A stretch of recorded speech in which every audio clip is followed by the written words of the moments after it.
Greetings, ladies and gentlemen. Welcome back to the BDO Zero to Hero, Zero to Pay to Win, Zero Money to Big Money Progression Series.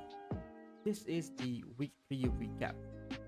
So, for week 3, we begin as usual by doing the weekly Cactum's Infinite HP Art quest. I realized while doing the quest that for the Agris journal, which you need to go around the world, kill a bunch of mobs, that we don't need to farm stars and mobs anymore, which is the last part of the Agris journal. But now it's been replaced with Cactum's mob, which you only need to kill around like 1000. So while doing the weekly part quest, you can deal with the Agris journal for more Agris points. So a 3 for 1 deal.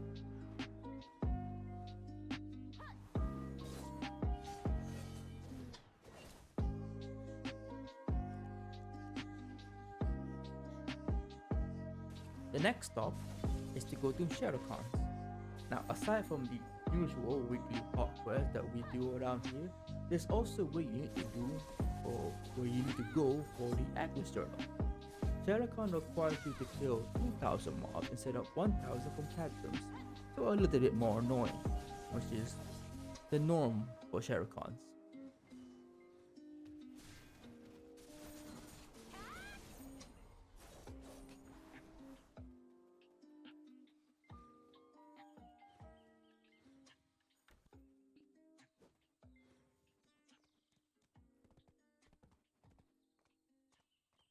The next spot we're headed to is Ronros. And now, for Ronros, we somehow got the actual pop piece to drop, which is super lucky, and I'm extremely embarrassed that I didn't record me actually getting it, but I stopped immediately and showed off and showed you can see the logs for yourself that we actually got it. So now we're 1/3 of the infinite HP pop. Really nice progress here.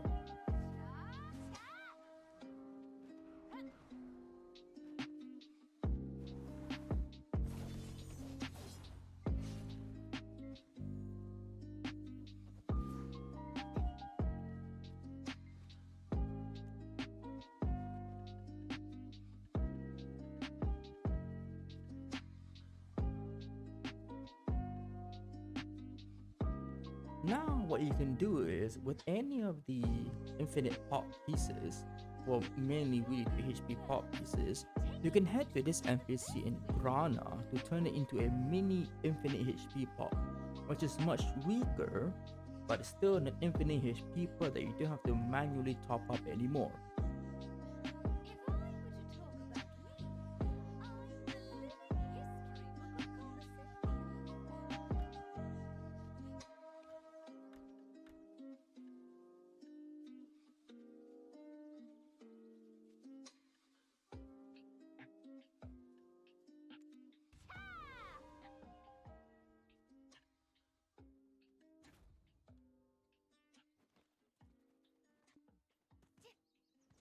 After doing all that, we head all around the map to do our dark rifts, which is still very much annoying because of bosses, especially Pegs, but it's still worth it because we get a chance to get the Devil Ring, which is still worth half a bill in silver. So for this section is the fairy section, right? So to get a fairy, you need to accept the quest Fairy Queen Thea from the Black Spirits' suggested tab, right? Accept that, do the whole quest line, and then you can get yourself a fairy, right? But to get the fairy, you need an item called Lila's Petal, which you get from just grinding mobs or doing life. So in the background, you will see me gathering the Sweet Honey one, which you can get from the marketplace, and with that we use it to level up the fairy from level 0 to whatever max level the current tier is, right? And then we sprout it. Sprouting is basically you ranking up the fairies from tier 2 to tier 3, tier 3 to 4, and then the max tier, right, is tier 5. With the tier 5 fairy, the skills are much better, obviously, but also we can get 5 skills instead of 2, 3, or 4. So the method that I use is to force it. We force it through sprouting. Now with sprouting, you also need to be a little bit RNG carry, which is you can see from the background, I get free RNG carry where it's all succeeding. It succeeds every time. So once we get to tier 5, we can now start the rerolling process to get the skills. Now, what skills are we actually looking for? Well, number one, we're looking for Miraculous Cheer, specifically Miraculous Cheer 5. Miraculous Cheer, basically what it does is it uses the pots for you automatically, right? So once you reach a certain threshold that you've set, the pots will be used automatically, so that you don't have to manually click to use them, right? The next skill that we are looking for is called Continuous Care, specifically Continuous Care 5. What that does, it uses the buffs for you. You don't need to keep manually using them to keep them up, right?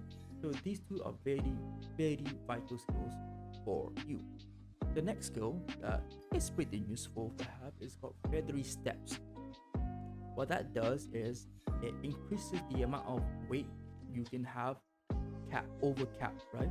So normally once you reach 100% weight, you slow down, but with this skill you don't anymore. Like the max you could go to is like 130%, so it's actually a very nice skill to have.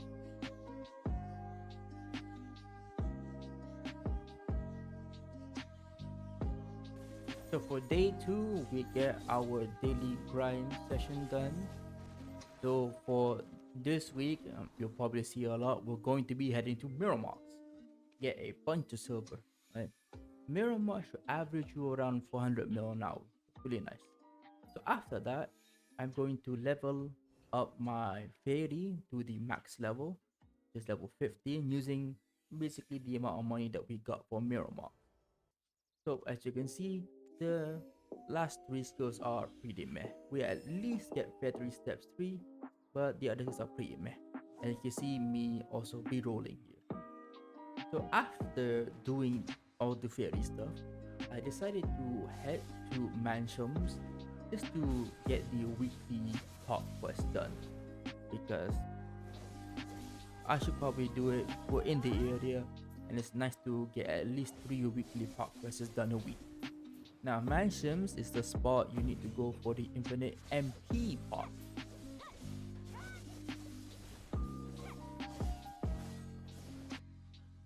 And so to end off day 2, we're going to get into the main thing that we're going to be doing for week 3 and possibly week 4, and that is Magnus.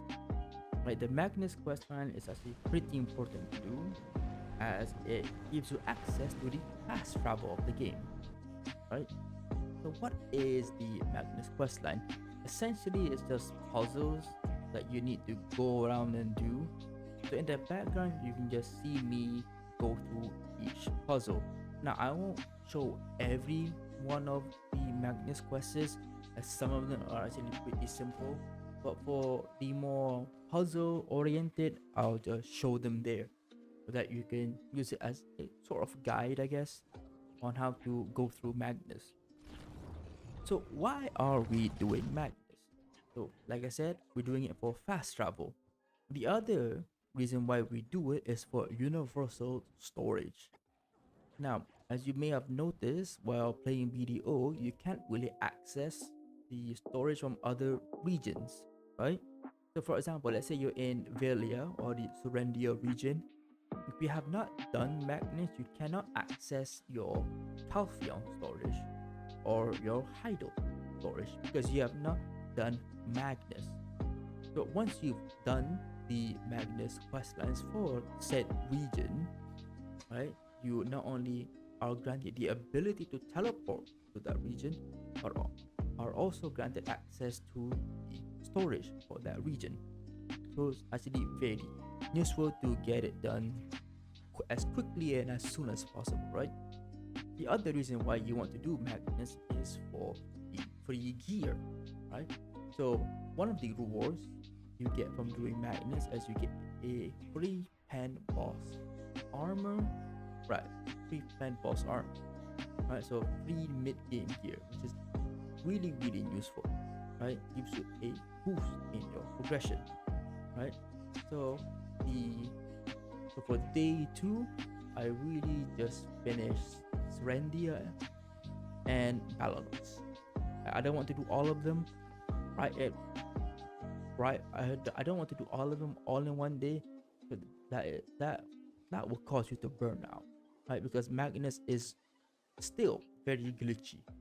I don't know why, but it's still very glitchy. So save yourself the trouble and just do it at a reasonable pace.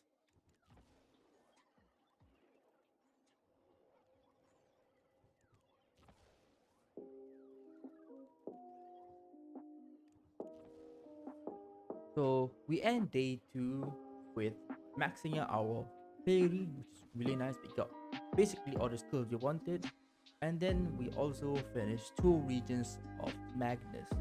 Now we can freely teleport to Velia or to Hydo, which are the more important places that you will need to go basically whenever you play the game.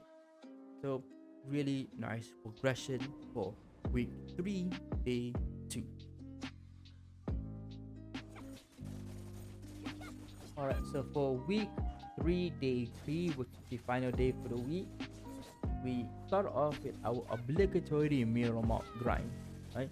As you can see for this grind session, right, the fairy skills and especially the infinite pop really helps out so that I don't have to keep manually popping, right? So as you can also see, I'm grinding on Awakening Lawn, right? I said when I'm playing on mouse and keyboard, I'm probably gonna try and main Awakening Lawn, but once I start going on controller, if I want an easier time, maybe I should do Soft Lawn, right? Awakening Lawn is actually pretty fine, but god damn, her AoE are small. I really love the mobility, but her AoE is small. So after that, we continue with Magnus, right? So we start off doing the Calpheon section of Magnus. And so for this puzzle right now, you just follow the steps that I do and then you finish the first part. As for the second part, you might just want to follow the way I do it, because any other way, if you try to go any other way, it's just gonna auto fail. But this way it works. As for this next one with Gorgath, right? You basically just want to follow the bright yellow light and just get the stuff there.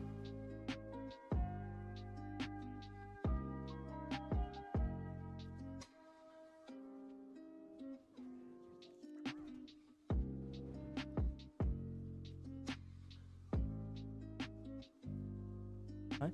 For the next part of it, you have to turn these sundials or whatever these statues, right?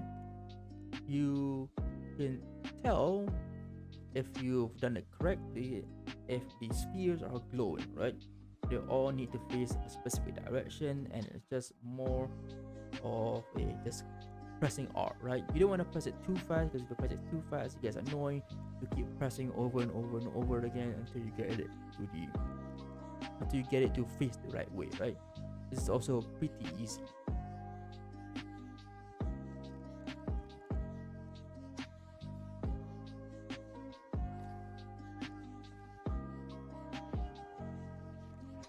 So once we finish that, we basically finish the Calpheon region, and so now we're going to the Medallion region, right? A lot of frog is done here.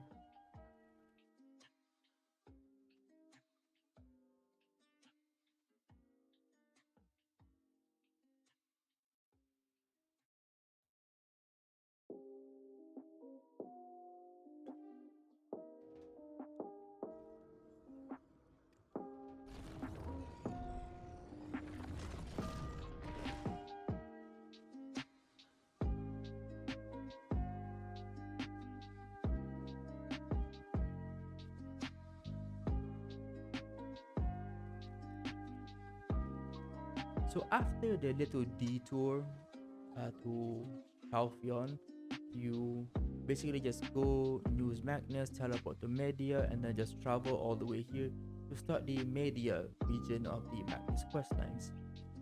Which in my opinion, this is the worst. Right? These quests, the Media region quests are the worst. They are the most annoying one, which you'll see soon enough.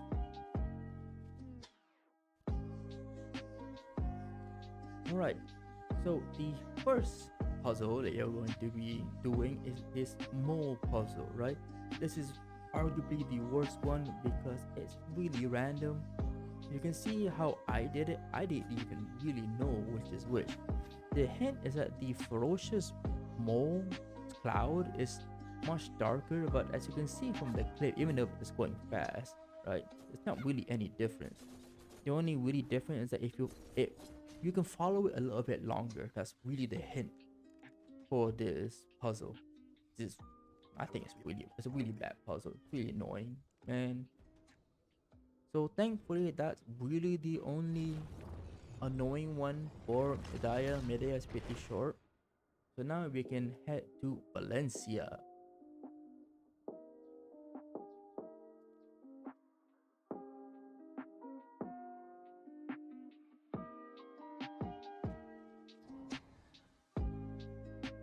Alright, so once we get to the Valencia region, we're going to be meeting this NPC, which is going to guide us to the next portions of the Magnus questline. Right, this one is pretty simple. If, if you follow the guide, you'll get it done relatively easily. But if you mess up, just know it's a long way up. Right, it's a long way up. It's not really that annoying. It is just, it takes a bit too much time, really. It's just tedious. That's all I have to comment about this one.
Alright, for this next one, this is also pretty annoying. I have no idea why this is so annoying, but it really is annoying. The problem with this one is that it can get pretty desyncy, so you may think that you're in the right spot, but in reality you're not. As you can see, well, the, I'm probably gonna show you the run that I clear on, right? But I had to do this around 4 to 5 times just to get it done. So once you've done it multiple times, you'll see a pattern where you may want to stand. But really, your main enemy for this puzzle is desync. Because you may think you're in the right spot, but in reality, you're probably not. So you're gonna fail, and you're gonna have to keep doing it over and over and over and over and over again. Very annoying, this one.